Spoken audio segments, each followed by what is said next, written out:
to the HaneyBiz Project with investorpreneur Mark Haney, coming to you from the Marquee Media Studio. Welcome back to the HaneyBiz Project.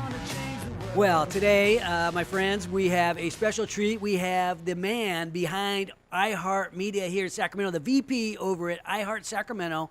He is also a triathlete. Mr. Darren Mount is in the house. How you doing, Darren? I'm doing great.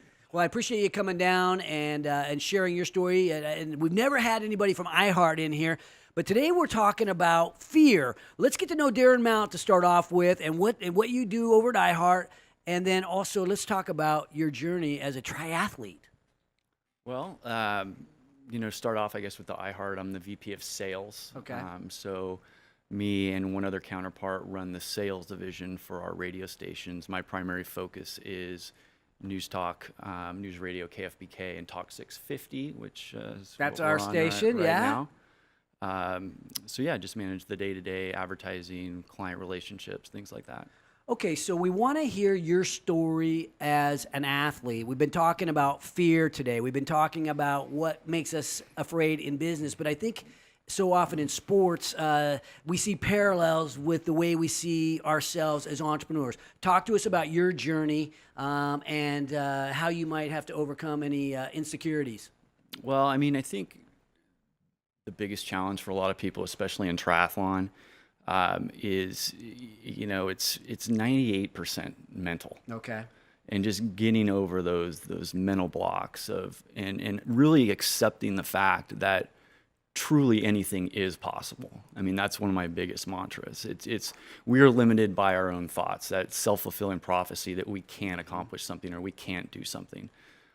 So if you just change the lens of which you look at different things, anything is possible. Well, I mean, let's talk about a little bit of the pain tolerance, because I don't know that everybody knows what the triathlon consists of, right? There's swimming, there's biking, and there's running, right? What's that look like on race day when you got to go do it? Yeah, it's elite exercising is what it is. Okay. But what I do is Iron Man Triathlon. So Okay.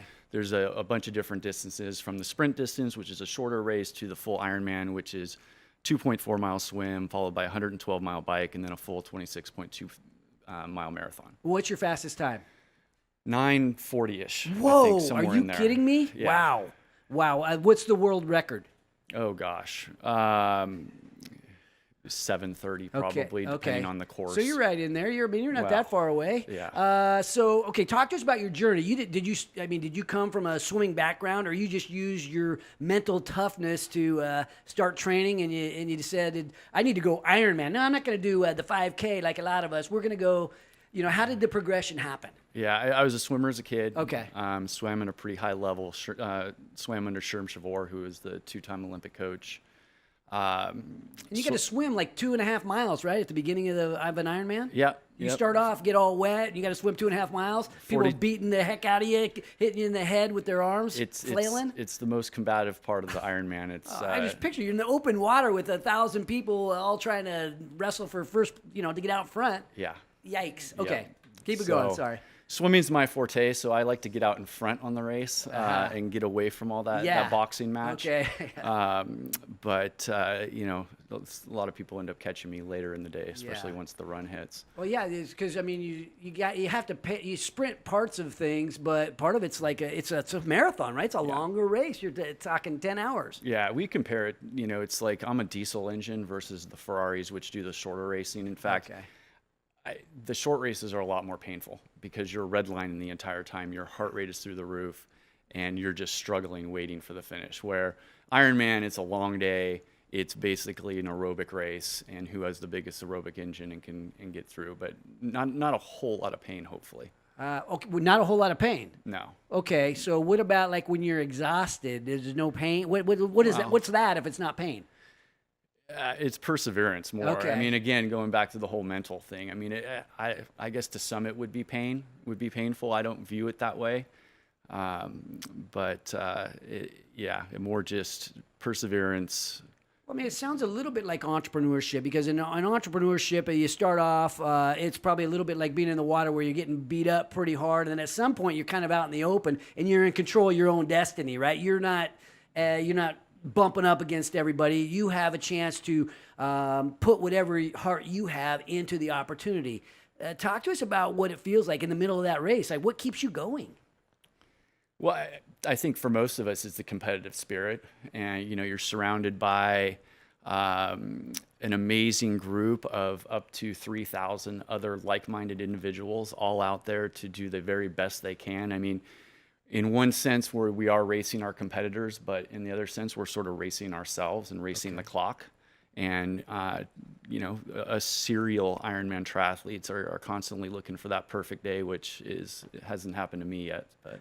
So we're always testing our limits in business, in sports. We're looking for, I think if you're not growing, you're dying. So are you in growth mode now?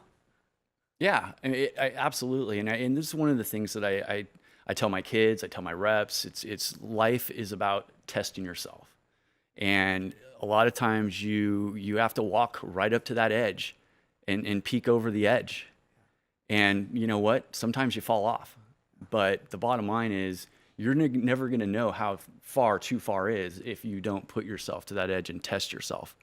And I think that's sort of the way. Another thing that I love quoting is, you have to become comfortable being uncomfortable. Yeah. And nobody grows in their own comfort zone. And that's sort of the mindset that I think that you have to be a successful entrepreneur, a successful athlete, or a successful father. I mean, you name it. It crosses everything. What scares Darren Mount today? What scares me? That's a great question. I'm not really sure what scares me the most. I'm not somebody that lives in that space of fear. What's the biggest challenge you have over the next year, 2, 3 years? What's on the horizon as you tiptoe up to the edge, if you will, get yourself out of your comfort zone? My biggest challenge right now is about 9 weeks away, which is Iron Man Santa Rosa. That's going to be qualifying for Kona and trying to get that past me so then I can focus on racing in Hawaii in October. Well, I mean, we always think about how do you get stronger, and you can't go out and train a full Ironman, 3 times a week. I always think of training as being a series of sprints, and I know it's that way in entrepreneurship. These series of sprints is actually like intervals. That's how we get faster. That's how we get stronger. What does your training regimen look like when you're battling for something like these qualifying events? Yeah. I mean, this morning, for example, my alarm went off at 4:30. I was on the bike by 5 a.m., did a 2-hour workout, come in and get the kids ready, help my wife make breakfast. I'll sneak in another workout usually after work.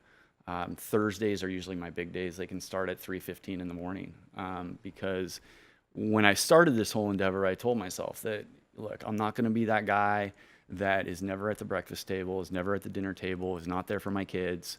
So guess what? I figure it out and I carve the time and I make it work. Carving the time. I really appreciate you coming on, what you do on the show today, Darren, and appreciate the relationship that we have with iHeart and Talk 650. And your words of wisdom today, I think for all of us, got to get ourselves out of the comfort zone. That's where I was when I started this show. That's where I was when we made the move to iHeart. I was a little out of my comfort zone. I'm starting to settle in, and thanks to you, we are moving in the right direction. So thank you, Darren. Well, absolutely. Likewise, we definitely appreciate the partnership and look forward to growing the partnership in the years to come. Thank you. And I want to thank all our guests for coming on the show today. And when we come back from the break, you're going to hear something that you probably never heard before. Most people have never had their own entrepreneurial radio show, and most people have never done what I did, what you'll see and hear when we come back from the break. Marcus and I will share our closing thoughts about fear and overcoming it and how I had to overcome a little bit of a public speaking opportunity back in the day, 6 years ago today. Join the revolution at HaneyBiz.com. This is the HaneyBiz Project.